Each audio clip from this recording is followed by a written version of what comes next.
Hi everyone, Ladislas Maurice from thewanderinginvestor.com. So today I'm in Mostar in Bosnia and we're going to be talking about Europe's least known tax haven. But before this, you need to check this out. Okay, my friend, so you're going to jump? Jump is going in a couple of minutes. How many meters are you jumping? 25. 25. 25. And the gentleman is going to jump. All right, he's going to jump.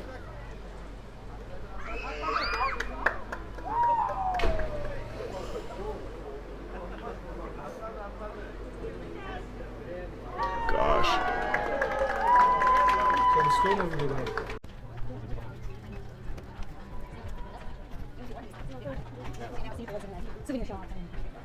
So after these emotions, I really deserved a cold beer.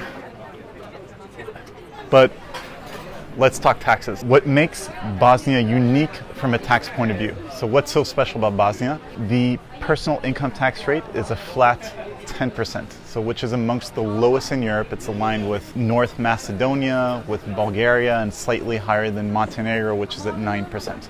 But what's really unique about Bosnia is that there are no capital gains taxes whatsoever, which is really a completely unique proposition in the Balkan area and in most of Europe actually.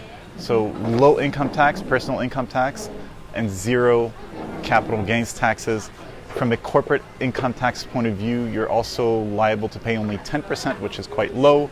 But the reality is you're not going to be running a business, an offshore business from Bosnia. It's quite administrative. The banking quality is quite poor. If you want to do things remotely, it doesn't quite work.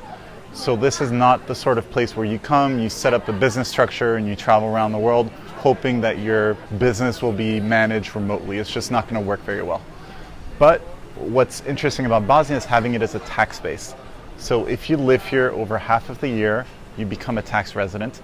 And again, no capital gains taxes. Because if you take a step back and if you're of the view that inflation is not going to be transitory, that it's going to be something that will be with us in the medium run, potentially even the long run, then capital gains taxes essentially become a net wealth tax. So think about that. So you want to base yourself in countries with either very low capital gains taxes or even better, none. And this is what Bosnia has to offer. Now, objectively, is it nicer to live here than in Montenegro? Montenegro has more to offer, honestly, but it's a nice place. It's extremely affordable. There are very few foreigners that actually live here. So if you move here, you'll be quite unique, if I can put it this way. There's also a bit of a segment for people who like tradition. So let's say you want to raise a family in a very conservative environment.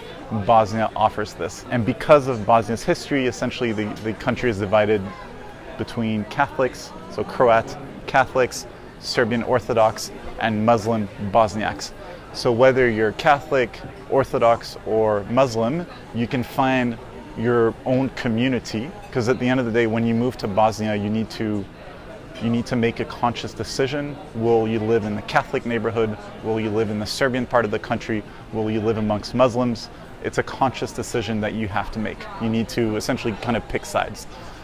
So you pick your side and then you just embrace it, and you find yourself in an environment where you pay very little in taxes whatsoever, where government doesn't function that well, so they leave you alone, which can be refreshing for a lot of Westerners, and where you're surrounded by people of the same political and religious convictions that all have guns.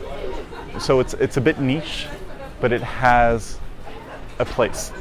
So how do you get residency in Bosnia? There are two ways. One, you can buy property in Bosnia. It's quite affordable. So for example, here in the Mostar area, you can find the average price per square meter is approximately 600 to 700 euros. You can even find homes in little villages a 10-minute drive away from here for 300-400 euros a square meter. Obviously, you need to do renovations, but it's objectively very cheap. In the better parts of the center, so here in the historical center here, we're looking more at the Muslim area, The Catholic area is more on the other side. You're looking at €1,000 a square meter for really the best that the city has to offer. So very affordable. Do I think it's a good investment? Not really. There's not that much upside. There's not a lot of liquidity. So again, it's not a destination where you come and you invest hoping to make a lot of money. It's not going to happen. Really, Bosnia is a lifestyle and tax play. Like, very interesting from a tax point of view. And when you live here, just people leave you alone. So in terms of purchasing property, it's based on reciprocity. So not everyone is allowed to own real estate in Bosnia. There's a list of approximately 70 countries, I think, that are allowed to buy real estate, essentially if Bosnians are allowed to buy real estate in that other country. Most Westerners, you're fine. You can invest here in Bosnia and obtain residency this way. The second way is, like in most countries in the Balkans, is to create a local company and appoint yourself the director and then apply for a work permit.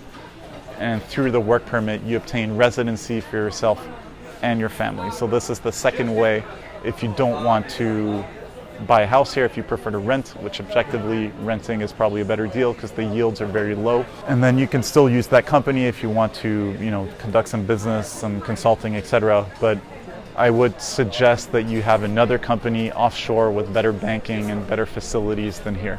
Don't come to Bosnia expecting to find a job. Unemployment is high, salaries are extremely low. So you come here, you work online, you make your money from abroad. Either you're a freelancer and work online, or you're an investor and have investments everywhere, great tax base. But you can use here to recruit talent. There's a lot of talent, especially in IT. You can get a good IT specialist, a software developer for approximately €1,000 a month, which is quite attractive. And it's also an option for retired people that don't have a lot of money from Western Europe. They can move here, and with €1,000 a month, they'll live very well. There's also a program for citizenship. It's not really an official program. It's more citizenship by exception. So you need to formulate a business plan. You need good lawyers for this. Generally, you're expected to invest approximately €200,000 into the local economy and create a number of jobs. You prepare the whole business plan with local lawyers who submit your application to a council of ministers who then accept or decline your application. Only once it's accepted do you actually make the investment. So worst case scenario, they say no and you lost a bit of money in terms of legal fees. But it's an interesting option for people who genuinely want to start a business in Bosnia. They can obtain citizenship this way. Cheers.